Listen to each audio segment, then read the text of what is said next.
After returning from a week-long international trip, I was surprised when my mother-in-law, Julie, called me sounding excited. She mentioned something about a $100,000 windfall we had apparently saved. Confused, I tried to remember any recent time I had saved such a sum. As a freelance jewelry designer, I do have a savings account for emergencies, but I don't keep large amounts of cash around, and my bank card was with me the entire trip. Normally, no one else has access to withdraw such a large amount from my account. Julie said, "He gave it to me, so I took it from the sideboard drawer. You guys are doing well, so it's fine." Her words left me bewildered. Before I could ask more questions, she quickly thanked me and hinted at counting on me for future financial help before hanging up. I was left puzzled about the missing $100,000 until Larry, my husband, came home and explained the misunderstanding. A month later, Julie bombarded me with numerous calls. At first, I ignored them, but the constant ringing eventually made me answer. Seeing over 50 missed calls on my phone was alarming. When I picked up, Julie's loud voice filled the room, accusing me of ignoring her. Her tone suggested she felt wronged, but to me, it was just the result of her assumptions. My life as Olivia, a 37-year-old busy freelance jewelry designer wanting children but overwhelmed by work, is shared with my equally busy husband, Larry. He used to have a corporate job, but now helps me manage my growing design business. Early in our marriage, my design jobs were rare, and we largely depended on Larry's steady income. Now, as my business flourishes, our roles and responsibilities have changed, but so have our challenges, like dealing with unexpected family misunderstandings about money. As I neared 34, my career as a jewelry designer was taking off, and I needed to organize my busy schedule better. Seeing the demands of my business grow, my husband, Larry, who was doing well at his company and about to get a promotion, made a bold choice. He quit his job to join me, using his management skills to help our business. Together, we got contracts with big international brands, improving both our work and personal lives. But with success came new challenges, especially with Larry's mom, Julie. She lived alone and saw our lives as luxurious, often asking us for money. "You always seem to be living so lavishly.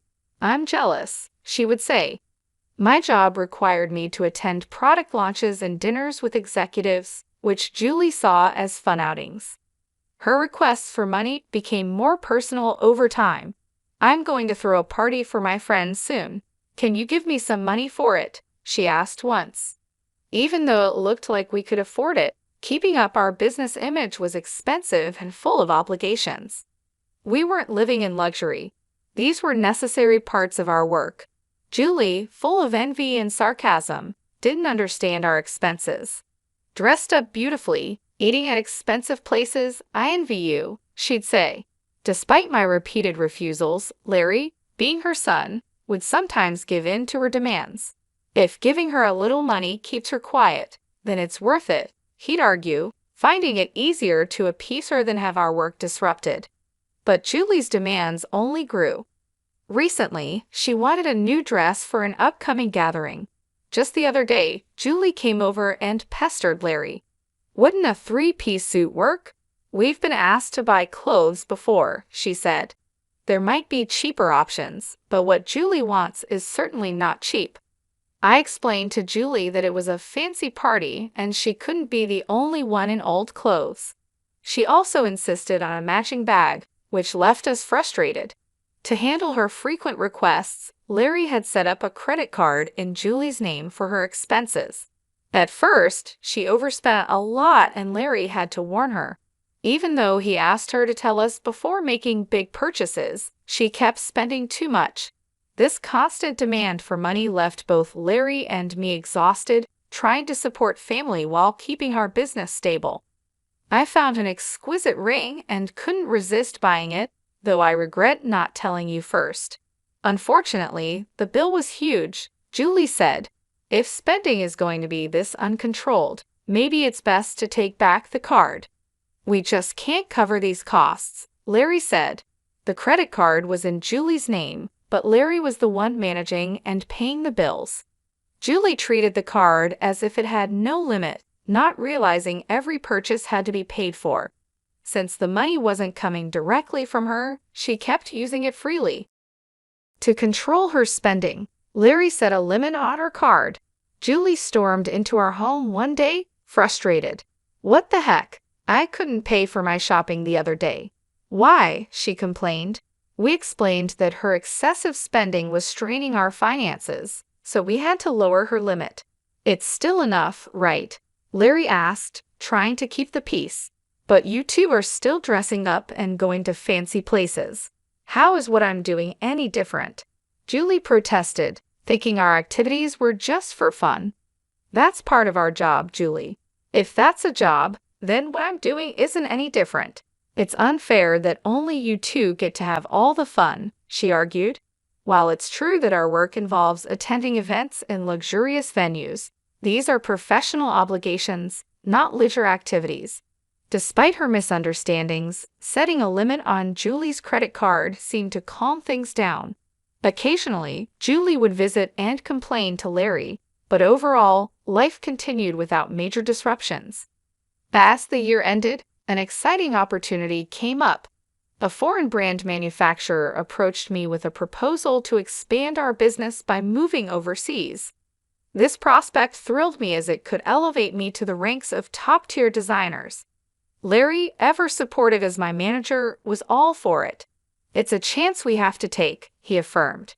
However, the idea of moving abroad brought a new concern. Julie. Given her past behavior, it was a real worry that she might insist on joining us overseas. The thought of living internationally was exciting, but dealing with Julie's demands in a new country was daunting. When we told Julie about our plans to move overseas for work that weekend, she reacted as we expected. "I want to come too," she declared, assuming our move would be a long vacation. Larry tried to explain, "We're going there for work. It won't be as leisurely as you think." But Julie was skeptical. "You're trying to trick me. You're planning to live even more lavishly there without me watching," she accused. "We're not moving there permanently. We'll come back after our work is done," I explained, trying to calm her concerns. Yet she retorted, "You're saying that, but you're planning to leave me behind, aren't you?" Larry and I were both exhausted by this repetitive argument. In an attempt to compromise, Larry suggested, "Okay, we can't take you with us, but how about we pay for a week-long trip for you instead?" Julie perked up at this. "Really? Are you sure?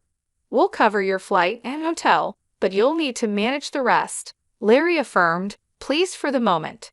However, the peace was short-lived. A few days later, while Larry was busy with the move arrangements, Julie dropped by unexpectedly. "Hey Olivia, Larry said I want to shop over there too. Can you give me some money?" she asked. "What about the card that Larry gave you?" I inquired, knowing she had a designated credit card for such expenses. Julie's face fell. "That's the thing. Larry finally took it away from me the other day," she admitted. It seemed she had been reprimanded for overspending, and anticipating the challenges of managing finances with different currency rates overseas, Larry had confiscated the card. "I don't have that kind of money on hand either. I can't give you money without Larry's approval." "Can you ask him?" I suggested, knowing full well Larry's stance. "It's no use asking him. That's why I'm asking you," she pressed, raising her voice in frustration. Julie did end up going on a 15 days trip abroad, which I assumed Larry managed to fund somehow. Upon her return, she called me, brimming with excitement. "I'm back, and it was so fun." She shared tales of her sightseeing and dining adventures, though I hadn't asked. "And I overbought souvenirs and couldn't fit them in my suitcase, so I had them shipped here. Can't wait for them to arrive," she exclaimed. "That's nice," I replied, trying to keep my tone neutral despite feeling a bit overwhelmed. "Thanks to the money you saved up, I had a blast," she exclaimed. "Saved up money?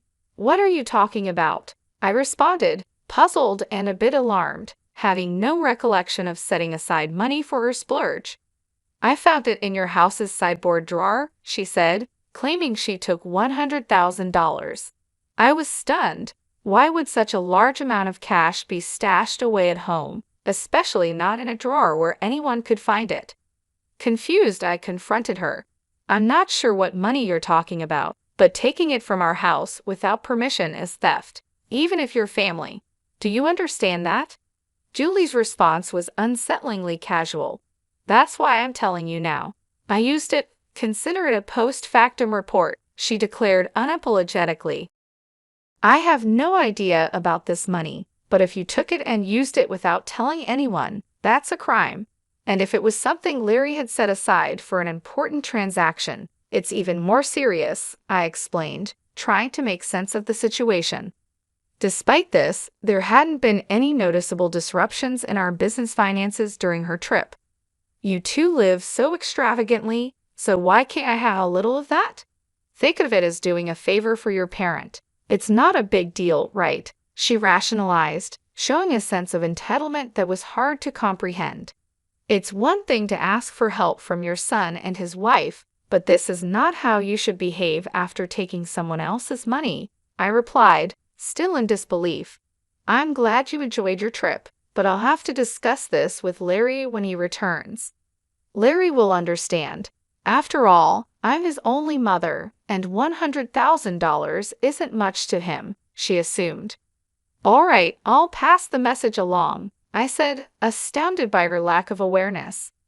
Later that evening, when Larry came home, he looked troubled. Olivia, do you know about the money I left in the drawer? He asked urgently.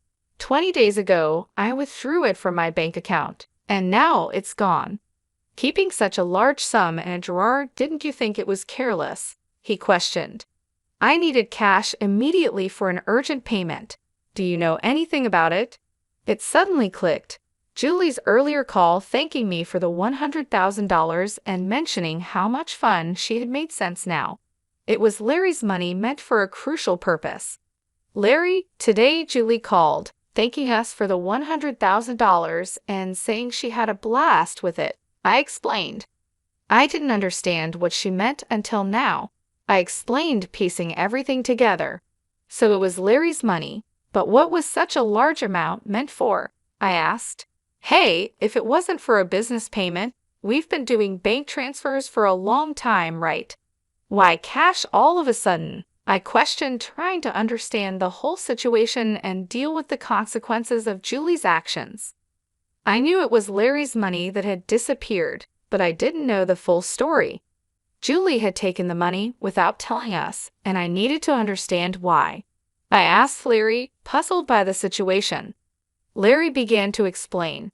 After he reduced the credit limit on Julie's card, she started secretly borrowing money from various sources, including consumer finance cards and credit cards she had opened without our knowledge. When Larry found out about her growing debt, he took away all her cards and withdrew cash to settle her debts directly, aiming to bypass the banking system to keep our business accounts clean and maintain trust with our partners. This was also partly a farewell gesture, as we were moving abroad and wouldn't be around to manage such issues for her. Larry explained, I planned to handle her debts discreetly to prevent our financial records from getting complicated. A month had passed since then, and as I was busy packing for our move, Julie's frequent calls became hard to ignore. When I finally took her call, her voice was filled with desperation.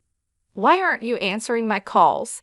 I've called so many times, she said, almost in tears. I'm sorry, Julie. I've been caught up with the move. What's going on? I asked, trying to remain calm and give her a chance to explain her side. It's not just one thing, it's everything. They're asking for payments almost every day. It's too much, Julie confessed, her voice cracking under the strain. Have you tried contacting Larry about this? I asked, hoping she had sought his help first. He seems to be blocking my calls. I can't get through to him at all. Olivia, you're my only hope now. Please help me, she pleaded. I realized then just how complex the situation had become. Julie's financial recklessness had led her into a maze of debt, and now, Cut off from Larry's assistance, she was turning to me as her last resort. As we prepared to start anew in a foreign country, dealing with Julie's financial chaos demanded immediate attention before we could fully focus on our new beginnings. I was surprised by Larry's drastic approach toward his mother. If he had used the prepared funds to settle Julie's debts directly, this stressful situation might have been avoided. Now, Julie was overwhelmed with collection letters and constant calls from finance companies and lenders. It was like a scene from a dramatic film, something I never thought I'd see in real life. I'll talk to Larry, but I can't guarantee what he'll do. A son should help his mother in trouble, right? Please ask him for me, Julie pleaded at the end of our conversation. But with our business expansion coming up, our finances were already stretched thin. We couldn't afford to help Julie more, especially since she misused the money meant to settle her debts. When I told Larry about the call, he responded with a mix of fatigue and resignation. I had planned to sort things out before we left, but she squandered that chance herself, he said coldly. The money was originally meant to clear Julie's debts, but she spent it on a lavish trip, leaving no room for excuses. As Julie's calls continued, I followed Larry's lead and blocked her number. Part of me wished to help her. She was, after all, Larry's mother, but there was nothing I could do if he chose to detach from the situation. Meanwhile, our move overseas was fast approaching, and I still had a lot to pack. Amid the chaos, I discovered more troubling news. Julie had decided to sell her house to manage her debts. It turned out she had hidden even more liabilities than we knew. The total amount was so large that even after selling her property, she couldn't cover it all. Losing the family home where Larry had grown up was deeply upsetting. Our family home is gone. Are you okay with that? I asked, sensing his sadness. How can I be okay? But there's nothing we can do, Larry replied, his voice tinged with sorrow. Losing the house where he grew up must have felt like a great loss, much like how I felt when I lost my parents' house early in life. Amid these complex feelings and the heavy task of packing, we had to come to terms with the fact that some situations were beyond our control. We needed to focus on our future as we prepared to start anew in a different country. The bittersweet reality of losing a family home struck me deeply. I watched the situation unfold with Larry. Unlike my past experiences, Larry had not only lost the house where his earliest memories were made, but also his emotional sanctuary, and all while his mother, Julie, was still alive. It's a hard feeling to describe the mix of loss and displacement, especially under such painful circumstances. It's more than just losing a building. It's about losing a part of your history and the comfort of a place to return to that no longer exists. Julie now lives in a modest apartment and faces the daily struggle of managing her debts. She works part-time, which is tough given her age. Job opportunities for older people are limited and often physically demanding and less rewarding. This new reality is a big change from her previous life of unchecked spending and financial freedom. Though I feel sympathy seeing her struggle, it's tempered by knowing her situation is the result of her own poor financial decisions. Life teaches us that actions have consequences, and Julie's case reaffirms that financial responsibility is crucial at any age. In our new environment, the business is thriving beyond our expectations. The move overseas has brought our brand into the international spotlight, with a flood of inquiries and offers from all over the world. Every new email and call brings potential for growth and collaboration, which is exciting but also very demanding. The success is thrilling but consumes our entire lives, leaving little room for anything else. Days blend into nights as we navigate time zones and cultural differences, trying to make the most of this golden opportunity. Despite the professional achievements, our personal lives are weighed down by our relentless schedules. The dream of expanding our family seems more like a distant vision, something we hope to revisit when the immediate demands lessen. Larry, who handles everything from logistics to client management, feels the strain deeply. As partners in both life and business, we often ponder our future and priorities, wondering how we can balance our professional goals with our personal desires. I look out of our apartment window, taking in the vast landscape. The neon lights blur into the night, mirroring the blur of our daily lives. This view, filled with promise and anonymity, is a sharp contrast to the familiar streets we once knew. This city, vibrant and relentless, is now our home. However, it starkly contrasts with the quiet, steady life we left behind. Our new life is exciting but also daunting. It's filled with endless tasks and decisions that challenge us at every turn. Navigating this new chapter, I often think about Julie's situation and the broader implications of our family and financial decisions.